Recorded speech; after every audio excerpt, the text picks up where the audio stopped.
Según San Lucas. En aquel tiempo se acercaban a Jesús los publicanos y los pecadores a escucharlo, por lo cual los fariseos y los escribas murmuraban entre sí: Este recibe a los pecadores y come con ellos. Jesús les dijo entonces esta parábola: ¿Quién de ustedes, si tiene 100 ovejas y si le pierde una, no deja las 99 en el campo y va en busca de la que se le perdió hasta encontrarla? Y una vez que la encuentra, la carga sobre sus hombros lleno de alegría. Y al llegar a su casa reúne a los amigos y vecinos y les dice: Alégrense conmigo, porque ya encontré la oveja que se me había perdido. Yo les aseguro que también en el cielo habrá más alegría por un pecador que se arrepiente que por 99 justos que no necesitan arrepentirse. ¿Y qué mujer hay que si tiene 10 monedas de plata y pierde una, no enciende luego una lámpara y barre la casa y la busca con cuidado hasta encontrarla? Y cuando la encuentra, reúne a sus amigas y vecinas y les dice: Alégrense conmigo, porque ya encontré la moneda que se me había perdido. Yo les aseguro que también se alegran en el cielo los ángeles de Dios por un solo pecador que se arrepiente. También les dijo esta parábola: un hombre tenía 2 hijos, y el menor de ellos le dijo a su padre: Padre, dame la parte que me toca de la herencia. Y él le repartió los bienes. No muchos días después, el hijo menor, juntando todo lo suyo, se fue a un país lejano y allá derrochó su fortuna, viviendo de una manera disoluta. Después de malgastarlo todo, sobrevino de aquella región una gran hambre, y él empezó a pasar necesidad. Entonces fue a pedirle trabajo a un habitante de aquel país, el cual lo mandó a sus campos a cuidar cerdos. Tenía ganas de hartarse con las bellotas que comían los cerdos, pero no lo dejaban que se las comieran.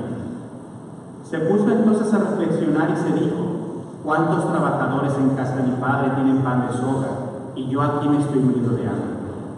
Me levantaré, volveré a mi padre y le diré: Padre, he pecado contra el cielo y contra ti. Ya no merezco llamarme hijo tuyo. Recíbeme como a uno de tus trabajadores.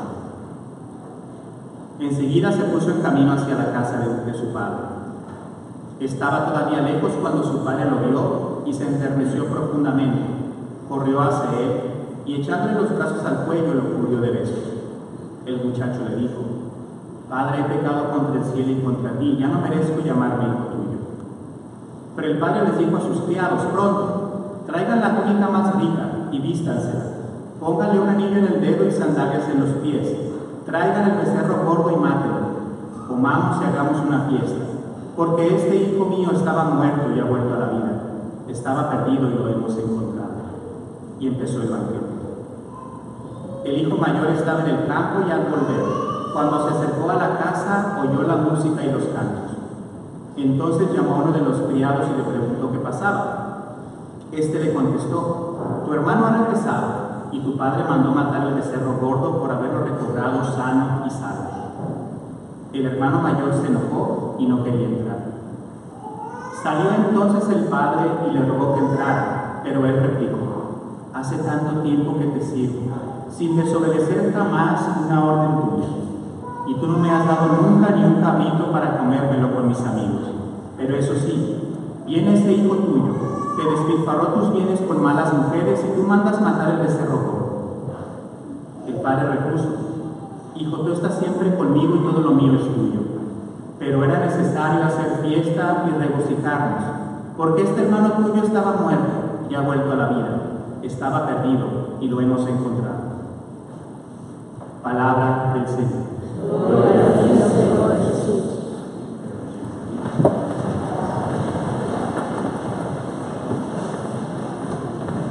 Hace algunos meses tuvimos el regalo de recibir un paquete del obispo, de nuestro obispo, Monseñor Douglas Profi, y estaba dirigido para mí. Entonces en ese paquete estaba este libro que nos mandó a todos los sacerdotes de la diócesis. Es un libro del Papa Francisco que se llama El nombre de Dios es misericordia. Y realmente esta semana, meditando el Evangelio, me acordé que no lo había terminado de leer, a pesar de que no es muy grande, pero se me olvidó. Entonces me puse a manos a la obra para tratar de leerlo, porque creo que era bastante apropiado. para esta semana que hemos escuchado parábola del Evangelio. El nombre de Dios es misericordia. Hoy queremos hablar sobre otra pregunta difícil, muy difícil. Creo que por lo menos todos alguna vez nos lo hemos preguntado o lo hemos escuchado o nos lo han hecho a nosotros. ¿Por qué las personas divorciadas no pueden comulgar? ¿Por qué las personas divorciadas no pueden comulgar? Si nosotros escuchamos en el Evangelio que el Padre de las Misericordias no le preguntó nada a su hijo, simplemente lo recibió como hijo. Si el Papa Francisco nos está diciendo el nombre del Padre, el nombre de Dios es misericordia, ¿por qué la Iglesia sigue manteniendo esa enseñanza de que los divorciados no pueden comulgar? Lo primero hay que decir, la pregunta está mal. Los divorciados sí pueden comulgar, para empezar. Siempre han podido. Solamente hay que cumplir una serie de condiciones para poder hacerlo, pero siempre se ha podido. A veces la pregunta es un poquito equivocada, porque pues lo que uno a veces escucha, no sé si les ha pasado a ustedes, yo lo he escuchado muchas veces, de personas que vienen conmigo y me dicen, padre, yo llevo 10, 5, 15, 20 años sin poder comulgar porque soy divorciado. Y le digo, bueno, explíqueme un poquito más. Y resulta que esas personas están divorciadas, están separadas por razones válidas y viven como separados. Y yo le digo, ¿y por qué no comulgan? Pues eso fue lo que me dijeron, que no podía comulgar porque era divorciado. Digo, no, sí puede. Usted, por razones serias, no puede mantener su matrimonio. Incluso hay veces relaciones que son tan tóxicas, son tan dañinas, que no solamente se puede, sino se debe estar un poquito aparte, porque el matrimonio fue hecho por Dios para construir, no para destruir. Y si por las razones que sea no construye, se puede considerar esa posibilidad. Y yo le decía, no se preocupe, usted puede seguir comulgando una vez que se confiese. O incluso todavía más, algunas veces papás de personas divorciadas que me decían, padre, es que a mí me dijeron que yo no podía comulgar porque mi hijo está divorciado. Y yo digo, ¿y usted no hizo nada? Usted le explicó a su hijo lo que usted pensaba, ¿no? Digo, sí, yo se lo dije, pero igualmente respeto en su vida. Digo, entonces usted no se preocupe, usted no tiene nada que ver con la decisión que él o ella tomó. Entonces la pregunta en sí no está bien planteada. Cuando nosotros escuchamos esa afirmación, los divorciados no pueden comulgar, uno puede decir, pues cierto, claro que pueden comulgar, pero hay que cumplir una serie de condiciones. La primera es esa: si yo pasé a través de un divorcio por razones válidas y no estoy conviviendo con otra persona como pareja, yo puedo acercarme a recibir la comunión y vivir mi vida sacramental como cualquier otra persona. Sabemos también que se da otra situación, quizá todavía más común.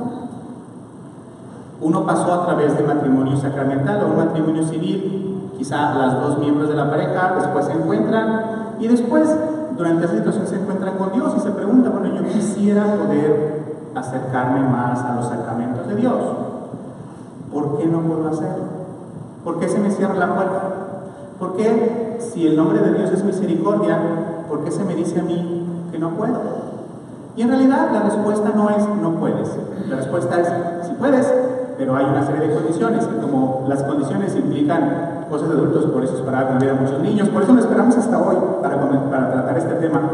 Porque hay que hablar de algunas situaciones que son más propias de pareja y no de niños.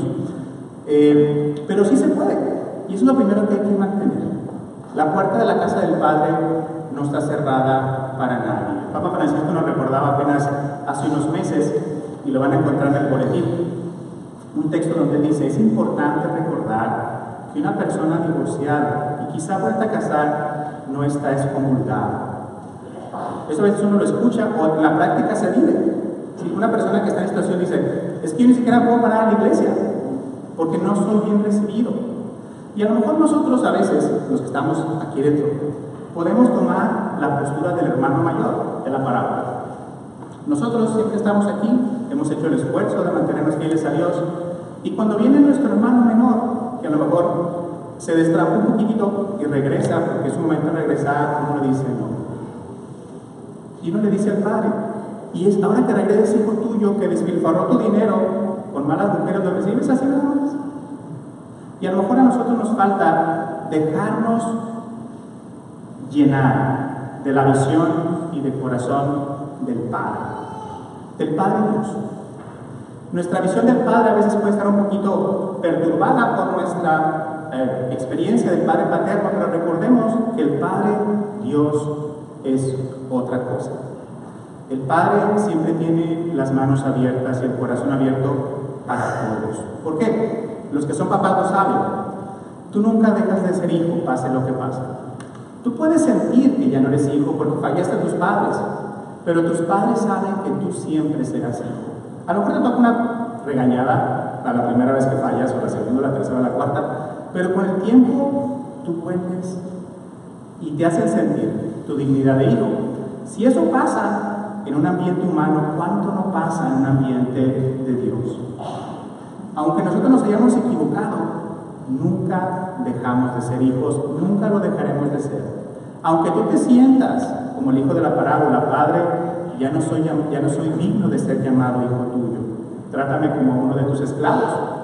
El padre te va a decir, tú no eres un esclavo, tú eres mi hijo, tú eres mi hija, y esta es tu familia. Pero la pregunta que nos estamos haciendo es, ¿por qué una persona divorciada, y vamos a detallar un poquito más, una persona divorciada que está en una nueva relación no puede recibir la comunión? La Iglesia ciertamente no juzga la conciencia de nadie, es un principio espiritual toda la vida. Sobre la conciencia de una persona nadie puede juzgar porque nadie la sabe más que Dios. Es equivocado incluso decir que una persona esté en pecado mortal porque yo no lo sé, nadie lo sabe, ni siquiera a veces la misma persona lo sabe, solamente Dios lo sabe. Entonces la Iglesia no juzga tu conciencia, no te está diciendo tú estás en pecado, entonces por lo tanto nunca te va a decir eso. Pero lo que sí te puede decir es, mira, tu situación exterior, ¿sí? Tu situación pública es la de estar viviendo en un matrimonio cuando en realidad no has pasado por el matrimonio sacramental. Entonces te pedimos que esperes un poco. Que esperes un poco, vamos a buscar soluciones a la situación en la que estás. No estás pudiendo recibir la comunión todavía. El hecho de que no la puedas recibir hoy no significa que lo puedas hacer mañana, o pasado mañana, o un mes, o 6 meses, o en un año. Simplemente es cuestión de trabajarlo para no quedarnos con soluciones fáciles, con soluciones que aparentemente solucionan, pero en realidad nada más con que nos tapamos los ojos. Pero no, nosotros queremos agarrar el paquete completo. Entonces, ¿qué nos pasa o qué podríamos hacer si nosotros estamos en esa situación? O tenemos a alguien al lado, muy cerca de nosotros, en nuestra familia, en nuestro círculo de amigos, en personas conocidas que están en una situación así. Están en un segundo matrimonio, un tercer matrimonio, y en su corazón ellos quisieran poder acercarse a Dios. ¿Qué pueden hacer? La primera es 2 opciones. Quizá la más sencilla, a lo mejor la más accesible a todos, podría ser descubrir otras formas de entrar en contacto con Dios. Recibir a Jesús en la Eucaristía, recibir la comunión, es la unión más grande que tú puedas tener con Él en esta tierra. No hay ninguna otra más grande. Inclusive si Jesús nuestro Señor se te apareciera aquí enfrente y hablara contigo, nunca va a ser igual que recibir en la comunión. La comunión es el encuentro con Dios más grande de todos, que no suple nada. ¿Por qué? Porque Jesús se hace uno contigo. No hay nada más grande que eso. Dios no se queda fuera, sino que Dios me une con Él y me hace uno con Él. Un encuentro con Dios más grande que ese no hay, pero no es el único.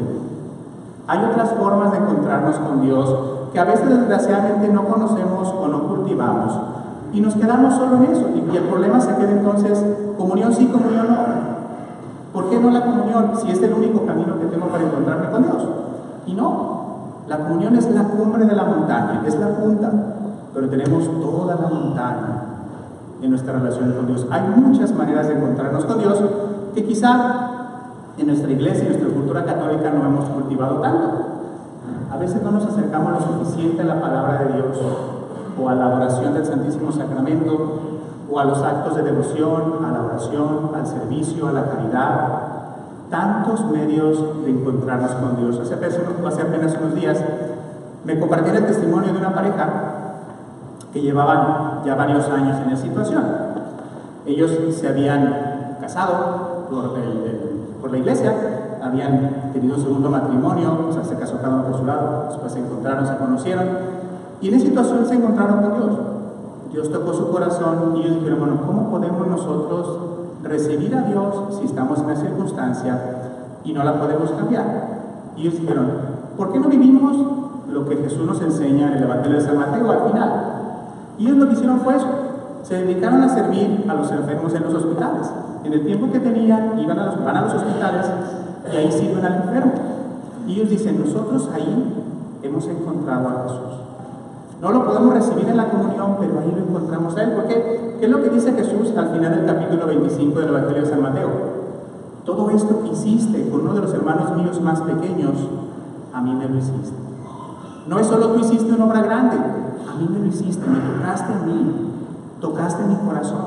Y ellos decían, nosotros sabemos que nuestra situación es dura, quisiéramos poder recibir a Jesús en la Eucaristía, pero lo recibimos a través de su presencia en las personas enfermas. Entonces, esa es la primera opción que podríamos hacer.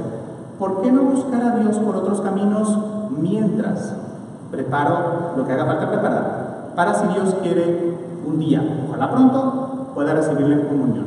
Y dar ese testimonio de madurez y de fidelidad a Dios diciendo, ¿sabes qué? Yo sé que no puedo, me espero un poquito y voy a investigar cómo le puedo hacer, porque hay caminos para poder hacerlo a plenitud.